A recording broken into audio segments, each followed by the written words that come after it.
नमस्ते दीदी। नमस्ते। दीदी आपसे एक सवाल पूछना है। हाँ। शिवरात्रि के बारे में हाँ। कि शिवरात्रि पर हम शिवलिंग की पूजा क्यों करते हैं? बाकी तो देवी देवताओं की मूर्तियां रखते हैं, हाँ।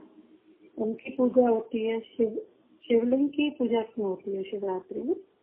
हाँ, देखो, शिवरात्रि एक ऐसा उत्सव है, एक ऐसा त्योहार है जिसमें हम सिर्फ लिंग की ही पूजा करते हैं। लिंग पे ही दूध आदि, फूल आदि जो भी चढ़ाना होता है उस पे ही चढ़ाते हैं।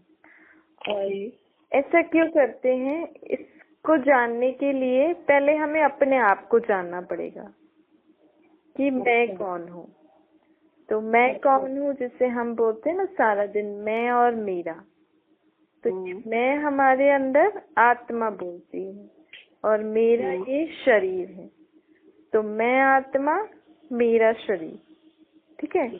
ऐसे ही हमारे शरीर के माँ बाप अलग होते हैं जी। तो हमारी आत्मा का बाप भी अलग है, ठीक है। तो हमारी आत्मा का बाप है वो परमात्मा। अच्छा। तो शिवलिंग की जो हम पूजा करते हैं वो किसका चिन्ह है? परमात्मा का। अच्छा। आत्मा का बाप परमात्मा। तो क्योंकि परमात्मा, आत्मा का तो रूप ज्योतिर्बिंदी होता है ना, एक छोटा सा बिंदी जो इन आँखों से भी नहीं दिखती। भाई हमारी आत्मा हमारे शरीर में हमें दिखती नहीं है, वैसे ही हमारा बाप भी ज्योतिर्बिंदी है, वो इन आँखों से नहीं दिखता है लेकिन है। तो उस बिंदी को हम शिवलिंग के रूप में बनाकर पूजा आदि करते हैं, उनको याद आदि करते हैं। आपने देखा होगा कई जगह शिवलिंग का आकार ऐसे ज्योति स्वरूप में दिखाते हैं जी। क्यों? क्योंकि उनका असली रूप क्या है?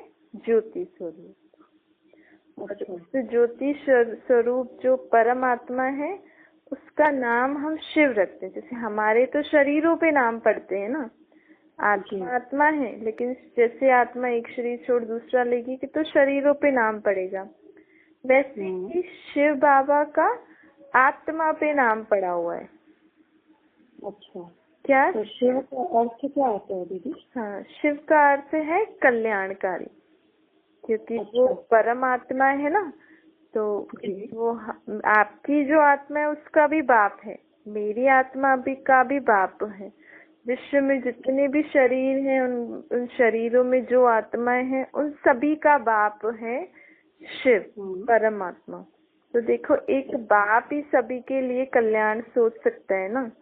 तो शिव जो है उसका अर्थ होता है कल्याणकारी, अर्थात सर्व के लिए कल्याण की भावना रखने वाला, किसी एक दो के लिए नहीं। भाई शरीरों को देखेंगे तो धर्मों के अनुसार हम अपने अपने धर्म वालों की पहले सोचेंगे।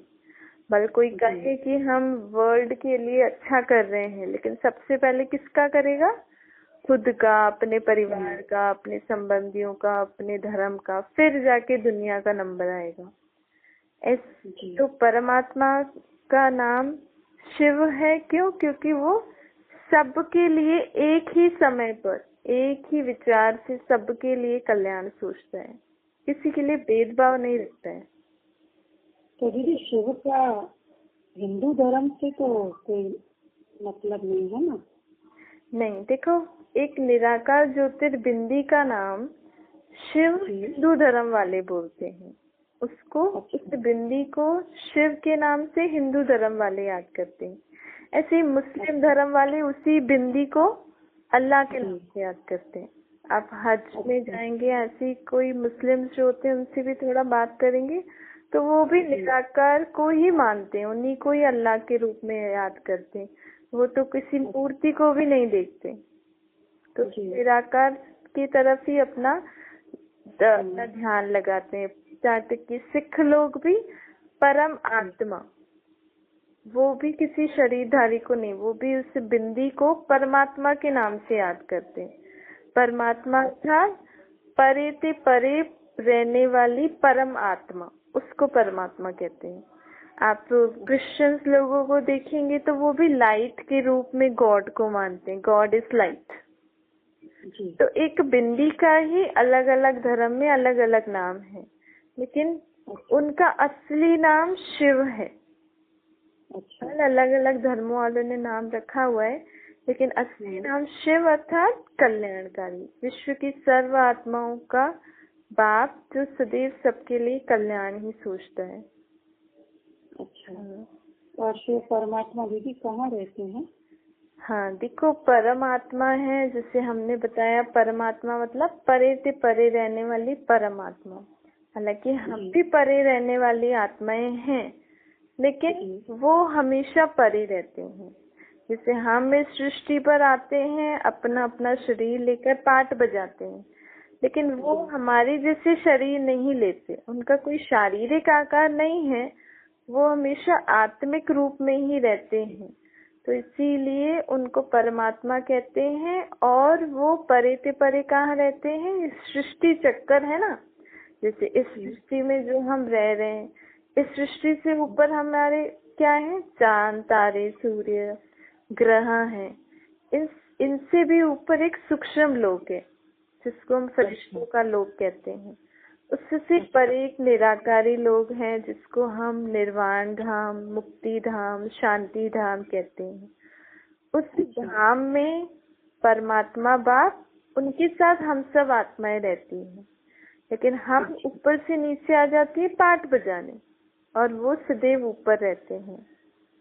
तो उनका जो रहने का स्थान है वो है परम धाम। जैसे 3 लोग बोलते हैं ना, दूसरे लोक की नाथ है।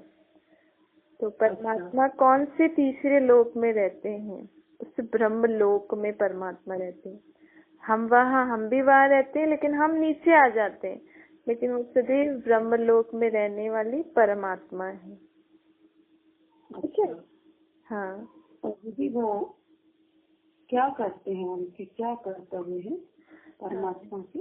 जैसे हाँ, ये तो जैसे देखो, हर एक दिन जो हम मनाते हैं उसका कोई ना कोई महत्व तो होता ही है। ऐसे शिवरात्रि हम क्यों मनाते हैं? आखिर शिव बाबा क्या करते हैं ऐसा? तो शिव बाबा कौन सा काम करते हैं? हम सभी आत्माओं के दुखों को हरते हैं। जो कहते हैं ना, भगवान दुख हरता है, सुख करता है। तो शिव परमात्मा को ही हम भगवान कह सकते हैं। भगवान अर्थात जो निराकार है, जिसको अपना शरीर नहीं है, उसको हम भगवान कहते हैं। तो जैसे भक्ति में हम गाते हैं ना, भगवान कौन है? दुखों को हरने वाला और सुख करने वाला। तो परमात्मा का मुख्य कर्तव्य, ऐसे तो बहुत कर्तव्य हैं उनकी, वो जो करते हैं कार्य, लेकिन उसमें सबसे मुख्य है कि विश्व की सर्व आत्माएं दुखी जब हो जाती हैं, तो उन सभी के दुखों को हरने वाला वो एक परमात्मा है। दूसरा उनका मुख्य कर्म है, वो मुक्ति और जीवन मुक्ति दाता है। जैसे मुक्ति अर्थात आत्मा थोड़े समय के लिए जन्म मरण में ना आए, अपने घर में शांति से रहे। जीवन मुक्ति अर्थात आत्मा सृष्टि पर जीवन जिए सुख शांति में। तो मुक्ति, जीवन मुक्ति दाता, ये दूसरा उनका मुख्य कर्तव्य है। तीसरा उनका कर्तव्य है कि वो पतितों को पावन बनाते हैं। जो आत्माएं इतनी पतित बन गई हैं सृष्टि पर, पतित अर्थात विकारी, भ्रष्टाचारी, झूठ, पाप, जो आत्मा में ये संस्कार होते हैं ना, उनको पतित आत्मा कहते हैं, पाप आत्मा। तो ऐसी आत्मा को फिर से सुधार के संपूर्ण निर्विकारी बना, सुख शांति संपन्न बनाना, उसके गुणों को, उसकी शक्तियों को शुद्ध करना, उस आत्मा को एकदम शुद्ध करना, इसका कार्य परम पिता परमात्मा करते हैं। तो वो है पतित पावन। दूसरा है ये नरक रूपी सृष्टि को स्वर्ग में परिवर्तन करना। देखो, इतनी पतित, इतनी गंदी सृष्टि, जहाँ पे हर आत्मा एक दूसरे के लिए बुरा ही सोचती रहती है, और ऐसी सृष्टि को, क्योंकि आत्माएं तो सब बाप के बच्चे हैं ना, और मुख्य कर्तव्य तो आत्मा ही करती है शरीर द्वारा। तो हम भले ही शरीरों को कितना भी ठीक करें, ऐसा करें, शरीर द्वारा हम अच्छे अच्छे कार्य करने की कोशिश करें, लेकिन हमारी आत्मा जब तक नहीं सुधरेगी ना, तब तक हमारे कर्म नहीं सुधरेंगे। और आत्माओं को सुधारने का काम है निराकार परमात्मा को। तो ये सृष्टि नर्क क्यों बनी है? क्योंकि यहाँ हमारे कर्म बिगड़े हैं, हमारी सोच बिगड़ी है, हमारे कर्म बिगड़े हैं। तो जब ऐसी सृष्टि हो जाती है, तब इसी सृष्टि को अच्छी सोच देकर, अर्थात इसी सृष्टि पर आके सभी आत्माओं को अच्छी सोच देकर, उनके कर्मों को सुधार कर इसी सृष्टि को वापस से स्वर्ग बनाने का कार्य परमात्मा करते हैं। तो ये उनके मुख्य कर्तव्य है। उसमें और भी, जैसे वो है सबको सुख देने वाला, शांति देने वाला, प्रेम देने वाला, आनंद, खुशियाँ, पवित्रता, ज्ञान। परमात्मा को ज्ञान का सागर कहा जाता है ना। तो परमात्मा के पास कौन सा ज्ञान है? तो उनके पास आत्मा क्या है, परमात्मा क्या है, इस सृष्टि के आदि मध्य अंत का ज्ञान उनमें है। तो इतना ऊंचा कर्तव्य करने वाला है, इसीलिए ही हम उनका ये यादगार जैसे दिन मनाते हैं ना, जैसे हर एक का दिन मनाते हैं। कोई ना कोई जो अच्छा कर्तव्य करके जाता है सृष्टि पर, तभी हम उनको याद करते हैं ना। तो परमात्मा कौन सा अच्छा कर्तव्य करके गए हैं इस सृष्टि पर? इस सृष्टि को नर्क से स्वर्ग बनाया है। इस अज्ञानी जो यहाँ पे सब अज्ञानता से कार्य कर रहे हैं, इनको ज्ञान देकर फिर से ज्ञानी आत्मा बना के सुख शांतिमय दुनिया की स्थापना करके गए हैं। फिर सबको दुखों से मुक्त कर सुखी बना के गए हैं। फिर और है सबको पवित्र पावन बना के गए हैं। तो ये उनके मुख्य मुख्य कार्य हैं, ये सब करते हैं। अच्छा। हाँ। तो दीदी आपने कहा कि शिव परमात्मा निराकार में, हाँ, तो वो सृष्टि पर कैसे और कब आते हैं?